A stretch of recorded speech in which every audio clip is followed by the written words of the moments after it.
Di saat ini saya akan menjelaskan terkait konsep stres dan mekanisme coping. Pertama-tama, manusia merupakan makhluk kelengkapan yang dilihat dari berbagai aspek, baik dari psikologis, biologis, sosial, spiritual, atau religi. Manusia memiliki karakteristik diri yang disebut faktor internal.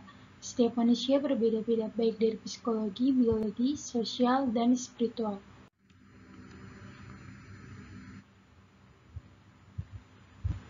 Setiap individu pasti mengalami peristiwa kehidupan atau faktor ekstensi. Semuanya mengalami yang disebut stresor. Stresor tergantung tiap individu yang mempunyai arti subjektif. Semua peristiwa berbeda-beda diperspeksikan dan arti subjektif itulah maka setiap orang melakukan mekanisme respon, baik psikologi maupun biologis, yang unik untuk menjaga stres. Stres ada dua macam, yaitu yang pertama eustress dan distress. Eustress yaitu bersifat konstruktif atau menguntungkan dan memberi manfaat, sedangkan untuk distress yaitu bersifat merugikan. Stres sendiri yaitu keadaan yang mengganggu homeostatis serta keberfungsian psikologi dan biologi yang normal, memerlukan adaptasi yang berlebih dari biasanya. General Adaptation Syndrome atau HANSYL. Yang pertama tahap alarm yaitu siaga, tahap resistensi yaitu beradaptasi optimal atau ideal, dan yang terakhir tahap kelelahan. Stres yaitu respon spesifik terhadap tuntutan atau tantangan dari kondisi yang tidak menyenangkan, bahkan yang menyenangkan, eustress ataupun distress. Eustress dan distress. Eustress yaitu bersifat konstruktif, lebih bersifat kognitif, lebih fokus pada penyelesaian masalah, lebih bersemangat, bisa mengabaikan hal-hal yang tidak relevan. Distress yaitu tidak nyaman, gelisah, menderita, lebih bersifat emosional, tidak menguntungkan. Etiologi stres. Yang pertama, faktor internal. Terjadi dua, yaitu yang pertama, kepribadian yang berisiko stres dan taraf kecerdasan. Terkait kepribadian yang berisiko stres, yaitu bersifat tertutup atau subjektif, yaitu kurang objektif. Yang kedua, mudah tersinggung. Yang ketiga, memendam, berpikir negatif. Yang keempat, yaitu kurang percaya diri, kurang mandiri, dan yang terakhir, kurang sosialisasi. Yang kedua, taraf kecerdasan. Kecerdasan kognitif, yaitu cara berpikir rasional, kecerdasan emosional, kecerdasan sosial, yaitu cara berinteraksi yang memberikan kebaikan, dan kecerdasan religiusitas, yaitu bagaimana manusia menyikapi agama yang dianutnya. Berikutnya, faktor eksternal, yaitu terkait dengan masalah keluarga, masalah pekerjaan atau studi, masalah pergaulan, masalah ekonomi, dan nilai yang lain-lain. Faktor internal akan berinteraksi dengan faktor eksternal tergantung persepsi yang bersangkutan atau persepsi terhadap masalah, baik secara distress maupun eustress.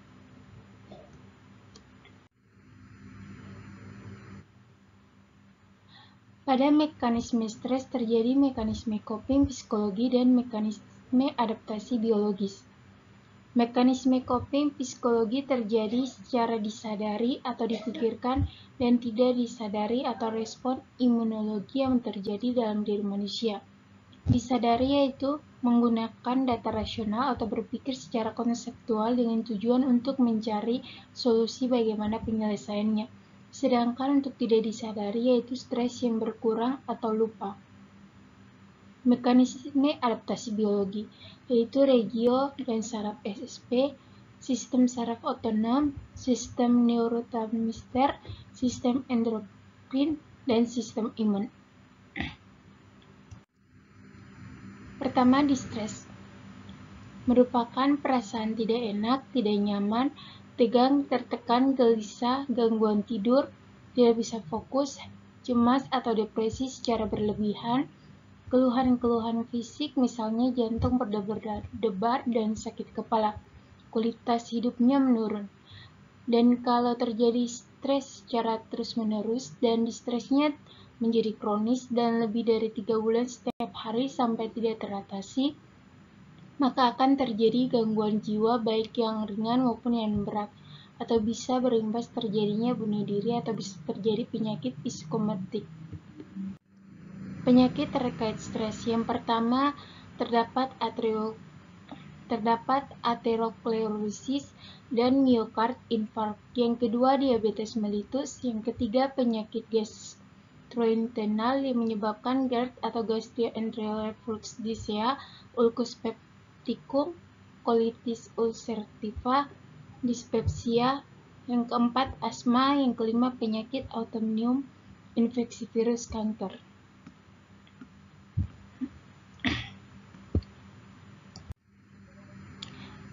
Ada 3 teori stres. Yang pertama, stres model stimulus. Yang kedua, stres model respons. Yang ketiga, stres model transaksional. Terjadinya gangguan jiwa dapat dilihat dari faktor predisposisi, faktor presipitasi, penilaian terhadap stresor, sumber coping, dan mekanisme coping. Yang pertama, stres model stimulus. Terjadinya stresor akan mengakibatkan terjadinya dalam peristiwa hidup, ketegangan kronis maupun masalah sehari-hari. Yang pertama mengenai peristiwa hidup, yaitu perubahan kehidupan yang cepat dan perlu penyesuaian yang cepat. Yang kedua, ketegangan kronis, yaitu kesulitan terjadinya konsisten yang berulang terkait dengan kesehatan fisik dan psikologis. Yang ketiga, masalah sehari-hari. Masalah sehari-hari baik yang kecil, ya misalnya kemacetan. Sumber stres atau stresor. Yang pertama terkait dengan biologis, yaitu pertumbuhan fisik, perubahan bentuk fisik, perubahan fungsi fisik, perubahan struktur fisik, proses menua, kekerasan fisik. Yang berikutnya psikologis, yaitu persepsi terhadap masalah, harapan yang tidak tercapai, pikiran, situasi yang akan datang, pengalaman yang lalu. Yang berikutnya sosial, yaitu misalnya putus sekolah, perceraian, permusuhan, pengangguran atau kemiskinan, ekonomi, perubahan lingkungan. Yang berikutnya yaitu budaya spiritual, terkait dengan perubahan budaya, perubahan nilai-nilai, maupun kehilangan lingkungan keluarga. Stres model respons. Stimulus terhadap fisik dan psikologis. Stres yaitu gangguan hemostatis dari perubahan fisiologis. Menurut teori Cannon, terkait dengan fight or flight response. Yang kedua, teori Hansel, terkait dengan general adaptation syndrome. Tubuh memberi respon terhadap stres. Yang pertama, tanda bahaya atau alarm. Yang kedua, perlawanan atau resistance. Yang ketiga, kelelahan atau exhaustion. Proses penyimpangan berpikir. Yang menciptakan respons emosional kita bukanlah peristiwa yang negatif, tetapi persepsi dan pikiran Anda tentang peristiwa. Peristiwa eksternal, yaitu di luar kontrol manusia, terkait dengan tindakan orang lain. Berikutnya terkait dengan peristiwa internal, yaitu dalam kontrol manusia, yaitu terkait dengan pikiran manusia. Misalnya manusia berpikir terkait dengan sesuatu yang tidak adil, persetan, saya tidak terima, kemudian terbawa sampai emosi, yaitu akan terjadinya marah, frustasi, takut, merasa bersalah, sehingga timbulnya perilaku mengusir orang itu, meninggalkan dengan dingin, atau merencanakan balas dendam.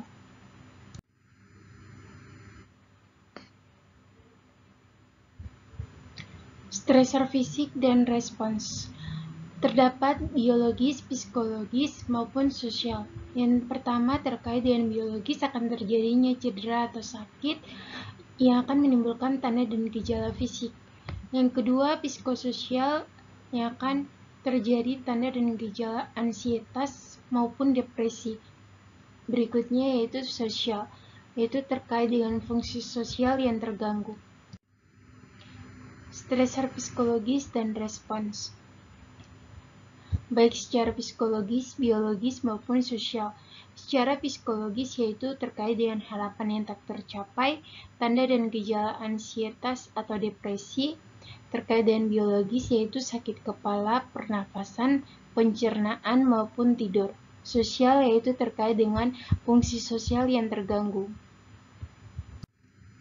Stresor sosial dan respons, yaitu terkait dengan sosial, biologis, psikososial. Yang pertama, sosial yaitu perpisahan dengan keluarga misalnya, ya, kemudian respons kehilangan. Yang kedua yaitu biologis. Biologis dapat terjadi sakit kepala, pernafasan, pencernaan, maupun tidur. Yang terakhir yaitu terkait dengan psikososial, yaitu ansietas, depresi. Berikutnya yaitu stres model transaksional. Terjadinya kejadian atau situasi yang akan mengakibatkan kemampuan pikiran atau tubuh. Sumber stres yang berikutnya akan terjadinya stres, yaitu hasil transaksi antara individu dan penyebab stres yang melibatkan proses pengevaluasian dan akan menimbulkan proses evaluasi, yaitu penilaian atau appraisal baik secara primer maupun sekunder, kemudian coping atau penanggulangan. Berikutnya kita masuk dalam coping. Coping merupakan upaya seseorang untuk mengelola situasi yang membebani, memperluas usaha untuk menyelesaikan masalah yang dialami, dan berusaha untuk mengatasi stres. Pertama yaitu mekanisme coping. Bagaimana cara kita untuk menghadapi stres, baik secara kondus atau unkondus, yang digunakan untuk menyesuaikan diri dengan tuntutan lingkungan tanpa mengubah maksud dan tujuannya.